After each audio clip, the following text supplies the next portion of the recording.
Water gives us life. It sustains us, keeps our planet regulated, and even supplies us with recreation.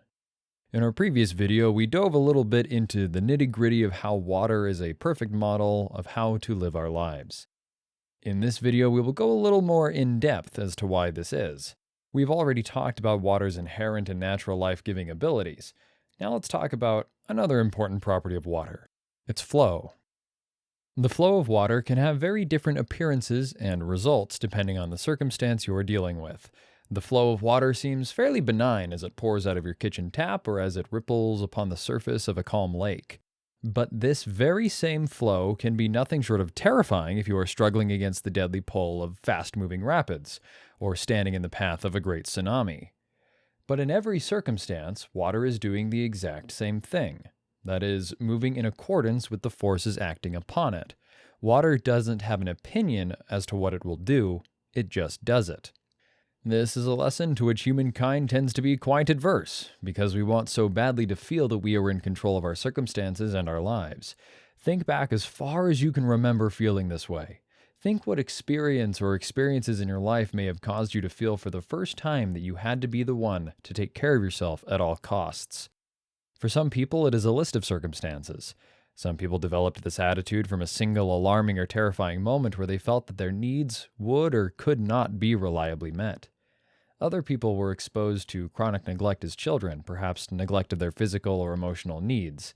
Others simply learned it from their parents, who either intentionally or unintentionally passed on a story that man's survival is a saga of struggle, and nothing will ever be given you that you do not take for yourself. Such beliefs have driven people to extreme lengths in order to secure a future for themselves or for others that they believe to be suitable or desirable. This is one reason why many adults will become workaholics and grind themselves into misery and physical decline. This is part of the reason why many of their children will adopt their legacies of masochistic self-sacrifice as early as high school or younger, as they push their adolescent endurance to the limits in order to balance perfect grades with a colossal assortment of extracurricular activities. This is one reason why the 21st century world enjoys a higher standard of living than at any other time in human history, yet cannot seem to come up with a diagnosis for its being chronically and incurably unhappy. Where does this all end? When will the call for more, faster, better become unattainable? At what point will a society with all of what it wants and none of what it needs collapse? When will we realize that our quest to choose our own paths and blaze our own trails leads us to lay the foundations for roads whose ends are unreachable? When will we realize that what we think we want doesn't always make us happy? This is where water's example teaches us a simple truth of peaceful and harmonious living. Water flows in places men reject, and so is like the Tao. What directions could your life be trying to take you? Which directions have you utterly rejected? Some of us consider ourselves to be pretty flexible people, but the reality of the human psyche is that almost everyone has a place that they have consciously or subconsciously decided they will not go. Perhaps it is the direction of having to restart your career. Perhaps it is the direction of selling or getting rid of some of the things that you thought were essential or important in order to simplify your life or reduce the stress of having to pay for or maintain them. Perhaps it is leaving your current social circle or environment. Perhaps it is a path that will disappoint those you love or respect. Listen to what your intuition tells you. Not your logical mind, but rather what you feel talking to you when you are quiet and calm without distraction. Where do you feel the flow of life wants to take you? What do you feel the universe is trying to say to you?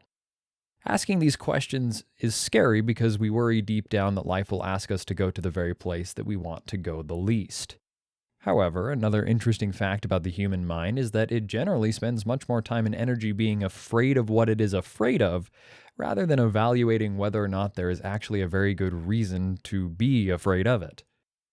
Realize that it is entirely possible that the thing you fear most may not actually be as bad as you always assumed it to be. Can you actually define what it is about this thing that makes it completely intolerable? Or are you just afraid of it?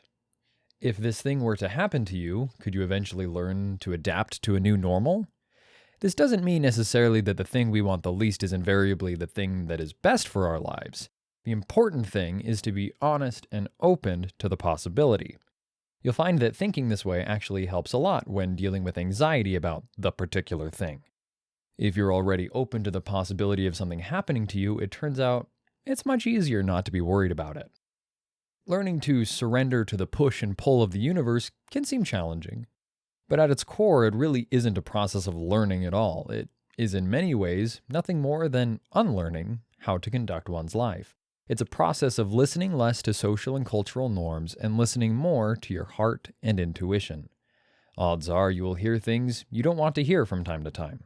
But these are the paths that, when taken, teach us to become more satisfied, more capable, more fulfilled, and more like the Tao.